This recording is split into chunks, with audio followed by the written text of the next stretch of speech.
Welcome to the Business Behind the Scene podcast with Francesca Moi, where we talk all about real business problems, real solutions, and getting actual results in your business. Okay, all right, let's go through some shares. Where was this true in your business? Give us a quick rundown. Anybody? Anybody wants to share what were you chatting about? Ooh, over here. Thank you, Anne. Hello. So hello.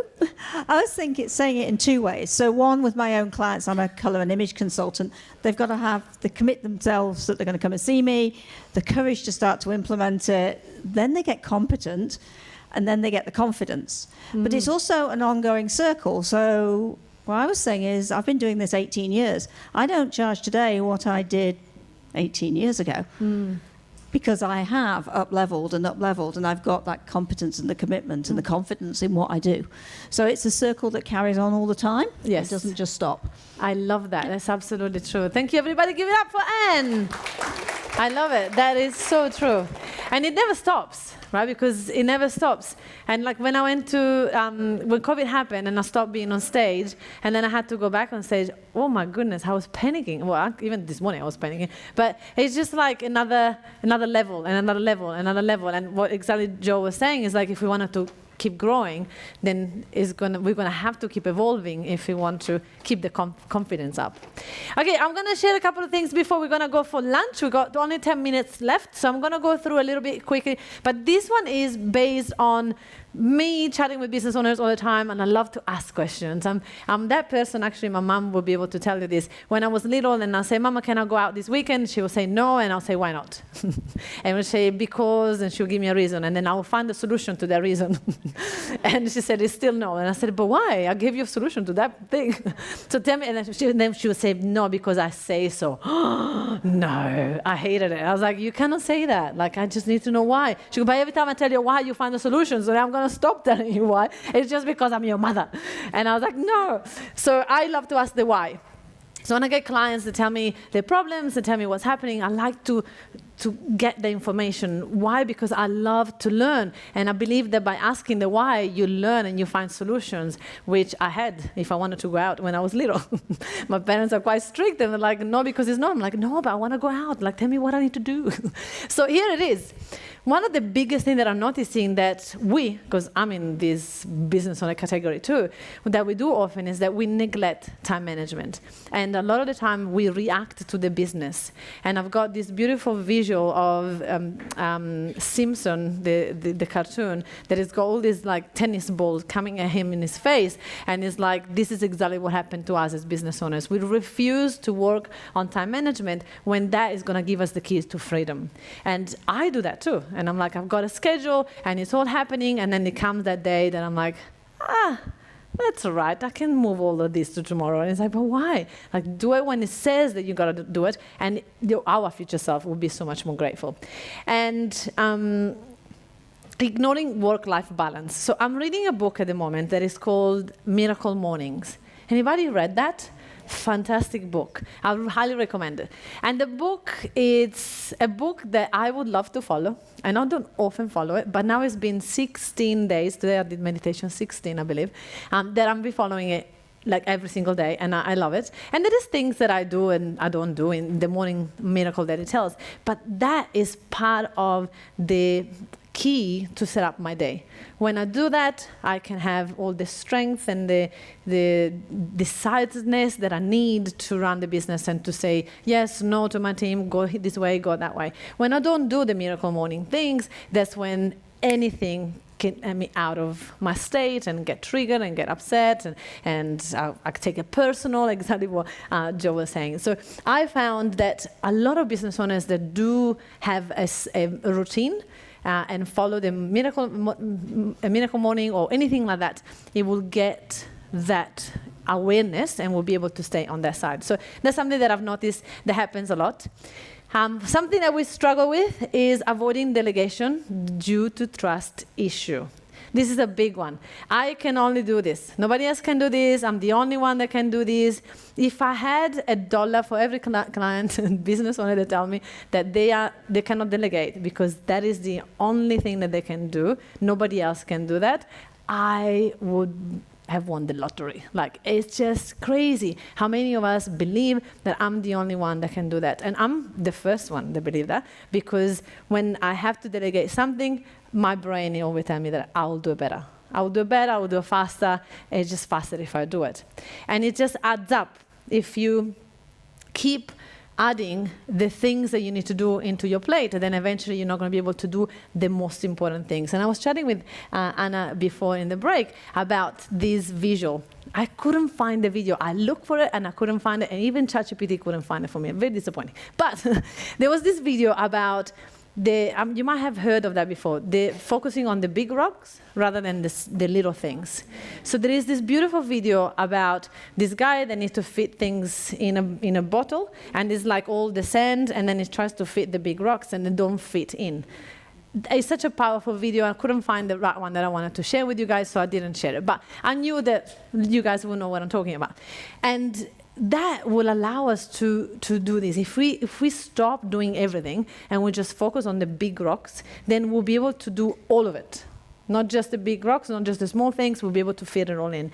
And this is what we're going to focus on this afternoon and tomorrow. I'll be able to restructure ourselves and our days and our businesses so that we can fit the things to really work on the business, not in the business all the time. And this part of the big rocks is just such a beautiful, if I find it, I will send it to you guys.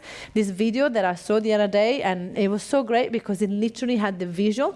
And every time I'm stuck in doing the little things, that they're just exciting. And they're like, I don't know you, but like yesterday, my team caught me on the table trying to make things perfect. And I was like, let me move this one here. And they're like, let us do it. And you go what you need to do. I'm like, okay, sorry. I literally was spending hours on that. Yes? Hey, Francesca, that concept of the rocks, yes. we've integrated into our management structures in our business. Give me 1 second. Mike over here. Thank you. Thank you, Seven. Thanks, everyone. Peter Horsburgh, or Seven, is my name. I'm an engineer, so I'm pretty close to accountant, but not quite. What I was just saying, that concept of rocks, we actually have integrated that into our business. I'm one of 3 shareholders in our business, and we have a rocks meeting every quarter. For a day. And the agenda of that meeting is that we're going to make the big decisions today. Oh, I love it. That is fantastic. Give it up for Seven. That's absolutely. And how many of us are on the treadmill? We're just like, we created a treadmill and we're just like, go, and we just forgot to stop and talk about the big rocks. And if we don't talk about the big rocks, we cannot move the business forward. And that's something that I've noticed happens. The other thing that happens is not having a strategy, a sales strategy that brings clients. And this is, I love, because when I go to EO events, in the lunch break, I think that people might are trying to avoid me now when I go on lunch. They're like, oh gosh, here she comes again with the question. And my question is always like, how do you get clients? And they're like, what do you mean? I'm like, how do you get clients? Like, what happens in your business? If you don't work, if tomorrow you don't go to work, does your team make sales? Does it work?